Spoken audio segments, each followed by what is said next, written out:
I want to talk about the biggest story revolving around this. The Brooklyn Nets had so many players on COVID. James Harden was in protocols. Kevin Durant is now in protocols. And it was reported by Shams that Kyrie Irving is returning to the Brooklyn Nets and he's going to play away games and practice.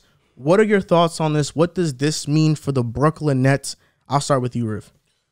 Well, it's kind of hypocritical of them. You know, in a sense, you think about it, they're desperate right now. You know, with all these guys, every team is desperate right now. You know, my team, the Bulls, we lost a lot of guys to the COVID, so I understand what they're going through. And with Kevin Durant, he just got hit with COVID, so that's going to be huge. But I think right now at the moment, they're looking at it as we just want to continue to win games. You know, we want to continue to be competitive, and we're willing to let bygones be bygones and let Kyrie participate. Now, putting Kyrie's safety in hand is kind of crazy now. And Kyrie, he's accepted this, but still, I still feel like I'm still a little on edge because at the same time, you know, you're still a part-time worker. You're still not riding for your guys, so you're still not fully participating in the act of winning with your team, going through the process with your team, traveling with your team, going home, playing for the home crowd with your team, you know, and then essentially getting to the playoffs and then trying to win it all for your team. I still think you're being a little bit selfish, but this is just an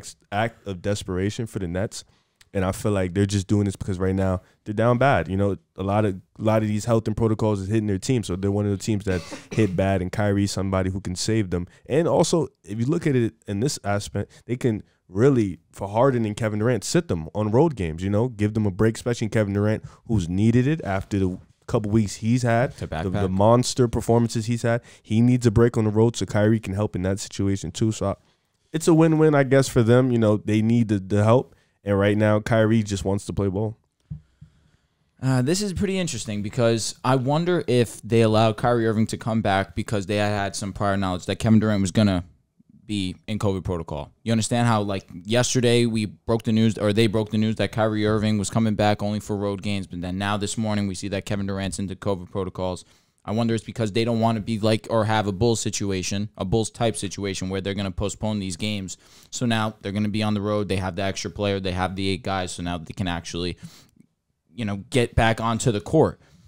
So that's a concern of mine for them. And hypocritical was a good word, and I think that you look at the Nets organization, they were pretty sound. They were pretty sound, pretty solid. That Kyrie Irving was not going to return to the squad until he was vaccinated because he was being very selfish in his approach at that. Whether he had any kind of ulterior motive, that's completely different than the basketball side of it. Now Kyrie Irving's coming back, and again, you did not get the resolution that you wanted, but then you understand that it is Kyrie Irving. He is one of the best basketball players in the NBA. You want to have him back at all costs. So now, you know, you lose your best player in Kevin Durant, so you let Kyrie Irving basically off the hook in that sense. So that's where I kind of have a little bit of issue with the Brooklyn Nets, but in terms of the entire NBA, it's tough. They play in arenas, a confined space. The contact is very one-on-one, right in your face, like football, but it's a little bit more open. A lot of their stadiums are not domes. All arenas in the NBA are closed off, so that contact is much more direct than it is in the NFL. We're seeing it spike up in the NFL still, but in the NBA, it's going to be just as bad. The Bulls are completely shut down. I believe they have 9 players in protocol. And even to piggyback off that, you know, we went to the Knicks game. We're all closed up, tight, next to each other, you know, exactly. No mask on, like we're together. Yeah, so you're not talking about the fans. We're solely just talking about the players. The fans, we were all hunched up. I'm talking about we're at the top of the arena and we're all hunched up together watching the game. So it's like holding hands. Yeah, damn near. We might as well. No, I know what you're saying. It's like, listen, I understand it's about making money. You just had a full season and a half of being completely confined, no fans, no type of revenue in the sense of fans coming to see you play. So I can understand that they don't want to stop the games because they need this type of money. They already lost millions and millions of dollars with the COVID, everything that had gone down in that sense. But safety should be number one, and that at the forefront of every discussion, not just the safety of the players, but the safety of the fans as well.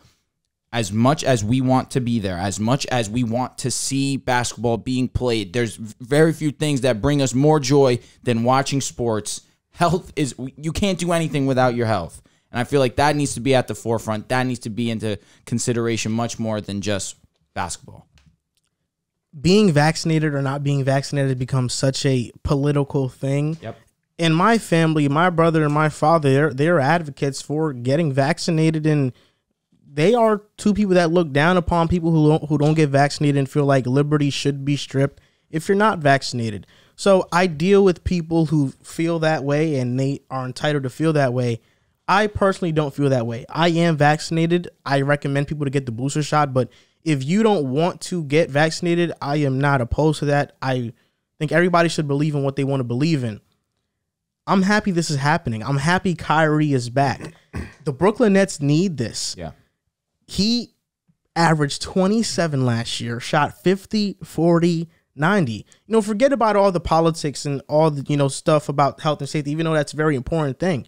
Just from a basketball sense, this is going to be so fun to watch. And I think it's important that Kyrie Irving came back now, because when we're talking about the Brooklyn Nets, we know that with Harden and with KD, they can go far, but we don't know if they can beat Milwaukee or Golden State or Miami with just Harden and KD. Definitely Chicago, they can beat. I was thinking, he definitely did not say Chicago on purpose. Chicago, they can beat. I'm not even worried about that, not even one bit. But with Kyrie back, it's better that he came back now, because if he came back 3/4 into the year, now you have to build that chemistry up again. Coming back a quarter into the season, KD and Harden and him are going to have a chance to build up chemistry once everybody comes back from COVID protocols. And I think it's going to maximize their chances to win a championship, because regardless of what everybody is saying, this year is a make or break year for the Brooklyn Nets. KD and Kyrie have been there for 3 seasons. It doesn't feel like it, but they've been there for 3 seasons. The first season, KD sat out. Kyrie damn near missed the whole year. The second year, KD came back.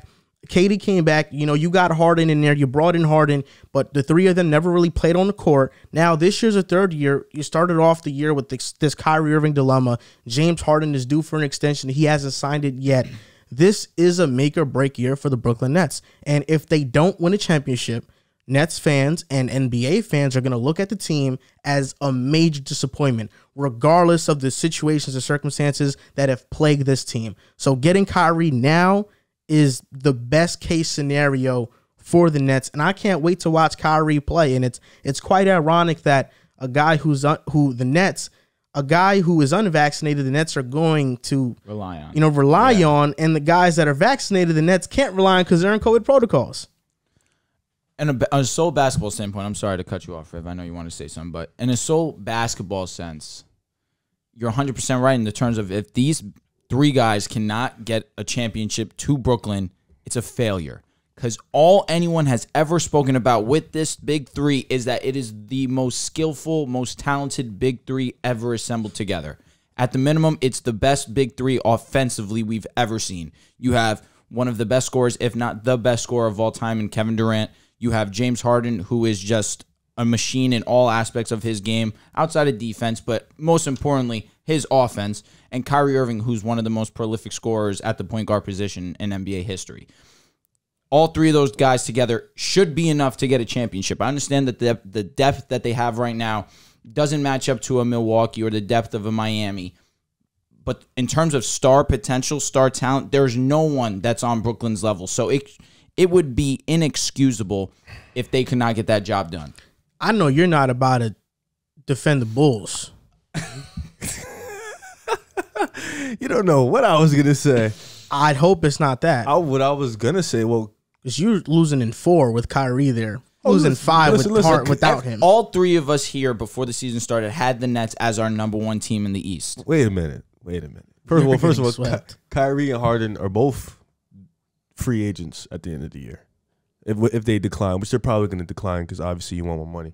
So this is, like you said, this is a make or break year for the Nets. You said all the right things from a basketball standpoint. We want to see Kyrie in the NBA. We want to see him play. The Nets are it's hard for me to say they're the best big 3 because you have to have the hardware to be considered one of the best. I agree with that.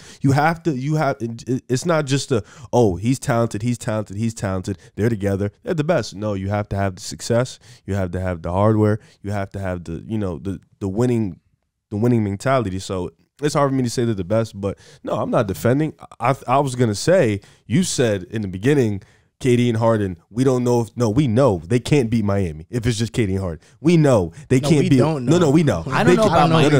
No. We know they can't beat Milwaukee. Yes, with Miami. KD. Why can't they beat Milwaukee? Look at Harden. Just look at him. Like, look at him. Just getting rude. look at him. We know this Harden right now. He's fourth all time in 3-pointers made. Cool. We know he's gonna be third after this. We know right now this KD backpacking, because it's basically what he did in the playoffs last year. Yeah, he did.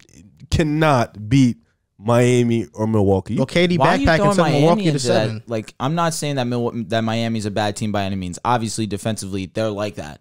But why are you grouping Miami with Milwaukee in that I'm sense? not grouping Miami with Milwaukee. I just think KD is just not enough to beat a defensive machine like Miami. Okay, fair I mean, enough. that's fine. I mean, you have every right to believe what you believe. Oh, yeah, no, for sure. And then I talk about the think- Warriors. We're not even going to speak on that part. Yeah, okay. no, we're That's solely 5 talking games. East. And that's why I said, Right. and You're saying that the Warriors will get the Nets? The Warriors, with this Kevin Durant and this Harden right now, 5 games, yeah. Warriors, But easily. I'm glad But that now you we're feel talking that about way. the big three, though. Oh, the big three. We all know that they were the number 1 team. Yeah, The big three. I think so, too. I'm glad that you feel that way. But I was talking about Chicago. I know that they probably can't beat the Bucks or the we can beat them. Warriors. Oh, is this Harden? Or the Heat. With Harden and KD, nah, can beat them. I think the Bulls could beat them. can beat With them. No, they Harden, can't. yes, Yes, we they can. can. Yes, we can. Absolutely Yes, not. Yes, they Say absolutely not. With your guy right Absolutely now, not. it's He ridiculous. hasn't been ass. But he hasn't been DeMar Harden. DeRozan isn't good in the playoffs. LeBron is not here anymore. Please. He wasn't good even when LeBron wasn't playing him. I mean, It's that one series, though. No, there was multiple about against, series. His it's about against Paul averages George. dropped. When Paul George locked Okay, him. facts, I remember facts, that series facts. very vividly. But for Paul George isn't a regular player, though. and the other times was basically LeBron. Yeah. LeBron. That's what I'm saying. One LeBron. series outside of LeBron.